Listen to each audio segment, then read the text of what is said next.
नमस्कार. महाराष्ट्रातल्या तमाम माता भगिनींचे आपल्या TV6 मराठी या यूट्यूब चॅनलवर स्वागत आहे. बघा, आज आहे 15 डिसेंबर. आजची सर्वात महत्त्वाची अशी अपडेट घेऊन आलेलो आहे लाडक्या बहिणींसाठी. बघा, आज आपण आपले 6वा हप्ता कधी भेटेल याची माहिती बघणार आहोत. आज सर्व मंत्रिमंडळाची शपथविधी सोहळा होणार आहे.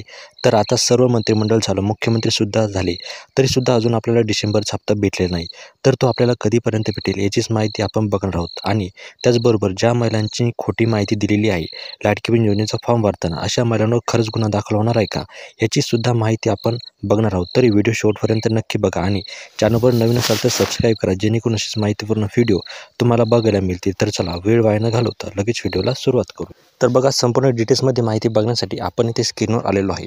लाडक्या बहिणींना 6वा हप्ता देण्यासाठी नागपूरच्या हिवाळी अधिवेशनात होईल का तरतूद. तर बघा, इथे काय सांगितलेलं आहे की जो आपला 6वा हप्ता आहे, या 6व्या हप्त्यासाठी जी आता नागपूरमध्ये हिवाळी अधिवेशन होणार आहे, या हिवाळी अधिवेशनात खरोखर तरतूद होणार आहे का. बघा, आता काय आज मंत्रिमंडळाची शपथ आहे आणि मंत्रिमंडळाची शपथ झाल्यानंतर लगेच आपलं काय होणार आहे की हिवाळी अधिवेशन स्टार्ट होणार आहे. आणि त्या हिवाळी अधिवेशनामध्ये खरंच आपल्या लाडक्या बहिणींसाठी तरतूद होईल का मानधनाची, तर तीच माहिती आता आपण बघणार आहोत.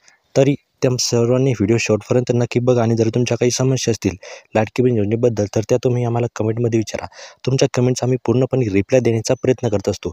आणि त्याचबरोबर आपण बघत आहोत की काही दिवसांआधी एक व्हिडिओ व्हायरल होत होता की ज्या लाडक्या बहिणींनी खोटी माहिती दिली आहे, अशा लाडक्या बहिणींवर गुन्हा दाखल होणार आहे. तर तो खरंच गुन्हा दाखल होणार आहे की काय आहे व्हायरल व्हिडिओ मागील सत्य, तेच आपण या व्हिडिओमध्ये बघणार आहोत. तर या दोन माहिती आपण व्हिडिओमध्ये बघणार आहोत. तरी व्हिडिओ शेवटपर्यंत नक्की बघा.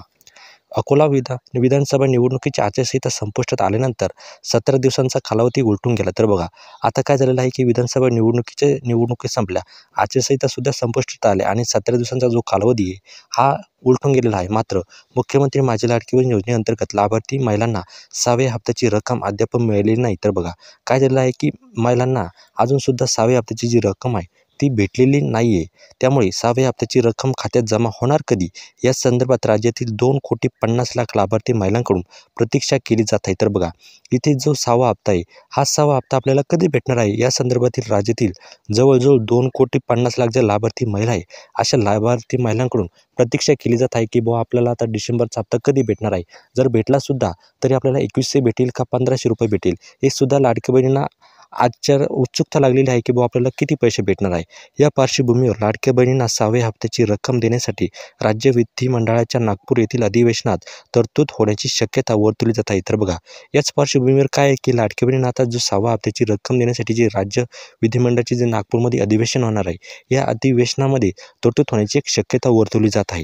राज्य शासनामार्फत राबविण्यात येत असलेल्या मुख्यमंत्री माझी लाडकी बहीण योजनेत पात्र लाभार्थी महिलांना 1,500 रुपये दिले जात आहेत. तर बघा, राज्य शासनामार्फत ही जी योजना राबवली जाते लाडकी बहीण योजना, या लाडकी बहीण योजनेअंतर्गत ज्या पात्र महिला आहे, अशा पात्र महिलांना दर महिन्याला 1,500 रुपये दिले जात आहे.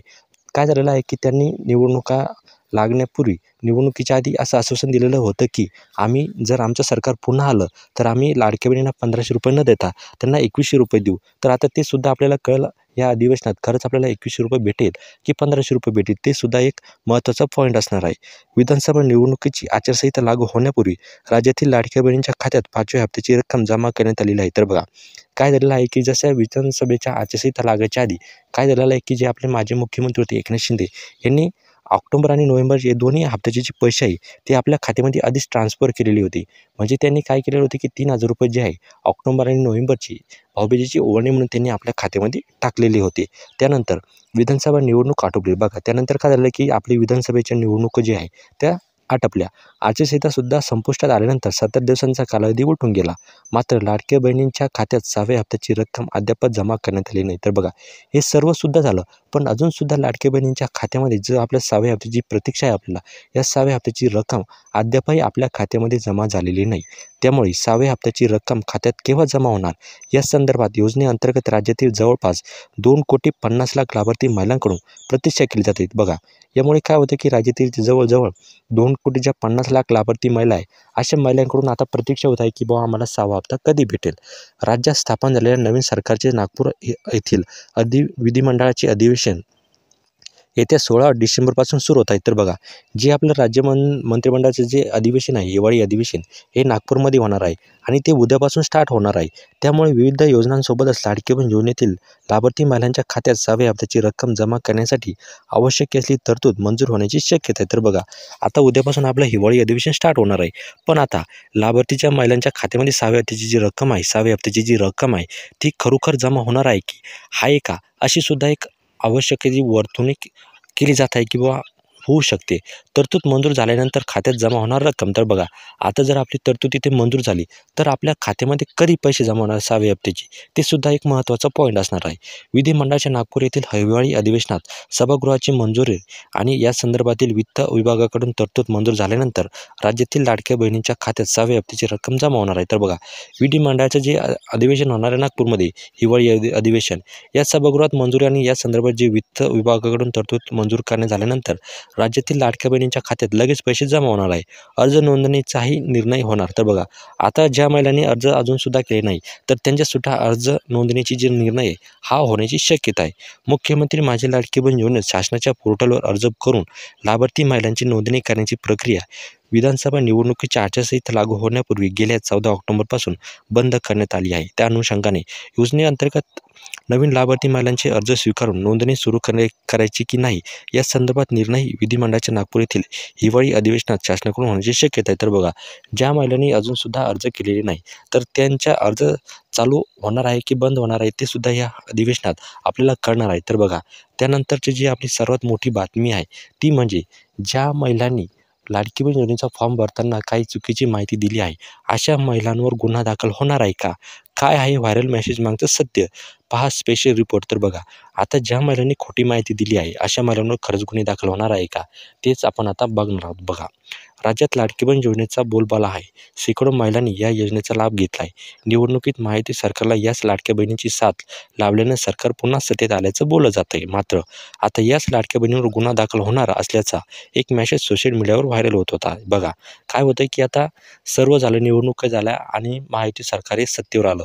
पण काय झालेलं आहे की जसं महायुती सरकार सत्तेवर आलं, त्यानंतर काय झालेलं आहे की एक मेसेज व्हायरल होत आहे की ज्या महिलांनी लाडकी बहीण योजनेचा फॉर्म भरताना चुकीची माहिती दिली, अशा महिलांवर गुन्हा दाखल होणार आहे.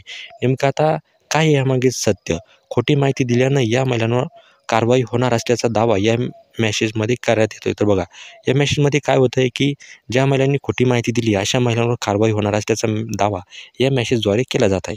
व्हायरल मेसेजमध्ये नेमकं काय म्हटलं आहे ते आधी आपण पाहूयात. बघा, गेल्या 6 महिन्यात राज्यातील 2.5 कोटी महिलांनी लाडकी बहीण योजनेचा लाभ घेतला. तर बघा, गेल्या 6 महिन्यामध्ये जवळजवळ 2.5 कोटी महिलांनी या योजनेचा लाभ घेतलेला आहे. त्यासाठी सरकारनं आतापर्यंत 17,000 कोटी रुपयाचा खर्च केलेला आहे. तर बघा, या 2.5 कोटी महिलांवर जवळजवळ सरकारने 17,000 कोटी रुपयांचा खर्च केलेला आहे. मात्र आता या योजनेतील 30 ते 35 लाख महिलांचे अर्ज रद्द करण्यात आलेले आहेत. तर बघा, मात्र काय झालेलं आहे की आता जवळजवळ 30 ते 35 लाख ज्या महिला आहे, अशा महिलांचे अर्ज इथे रद्द करण्यात आलेले आहे.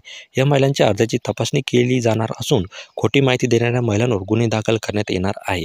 हा मेसेज सोशल मीडियावर वेगानं व्हायरल होते. महायुती सरकारने लाडकी बहीण योजना सुरू करताच अर्ज भरण्यासाठी महिलांची अक्षरशः झुंबड उडाली होती. बहुतांश महिलांनी या योजनेचा लाभ घेतला आहे. मग आतापर्यंत या महिलांनी प्रतिमाह 1,500 रुपयांचा लाभ देण्यात आलेला आहे. तर महायुतीने निवडणूक काळात 2,100 रुपये देण्याचं आश्वासन दिलं होतं. मात्र आता व्हायरल मेसेजमुळे महिला वर्गात अस्वस्थता पसरली आहे. खरंच खोटी माहिती दिल्यामुळे या लाडक्या बहिणीवर गुन्हा दाखल होणार आहे का? सरकार त्यांच्या विरोधात कारवाईचं पाऊल उचलणार आहे का? असे सवाल उपस्थित झाला आहे. हा प्रश्न सगळ्या महिला वर्गाशी निगडीत असल्यानं आमच्या व्हायरल सत्य टीमनं व्हायरल मेसेजची पडताळणी केली. आमच्या प्रतिनिधींनी या योजनेशी संबंधित सरकारी अधिकाऱ्यांशी संपर्क साधला, तेव्हा त्यांना काय सांगितलं? बघा, लाडकी बहीण योजनेतील कोणत्याही महिलांवर गुन्हा दाखल होणार नाही. विधानसभा निवडणुकीनंतर प्रलंबित अर्जाची छाननी होणार आहे. त्यात ज्या महिला इतर सरकारी योजनेचा लाभ घेत असतील त्यांना लाडकी बहीण योजनेचा लाभ मिळणार नाही. त्यामुळे गुन्हा दाखल करण्याबाबतचा कोणताही निर्णय झाला नसल्याचं इथं स्पष्टपणे त्यांनी सांगितलेलं आहे. तर अशी ही माहिती होती. माहिती आवडल्यास लाईक करा, चॅनलवर नवीन असेल तर सबस्क्राईब करा आणि हा व्हिडिओ जास्तीत जास्त महिलांपर्यंत शेअर करा, जेणेकरून त्यांनासुद्धा ही माहिती मिळेल. तर चला, भेटूया का पुढच्या नवीन अपडेटसोबत. तोपर्यंत जय महाराष्ट्र. धन्यवाद. Take care.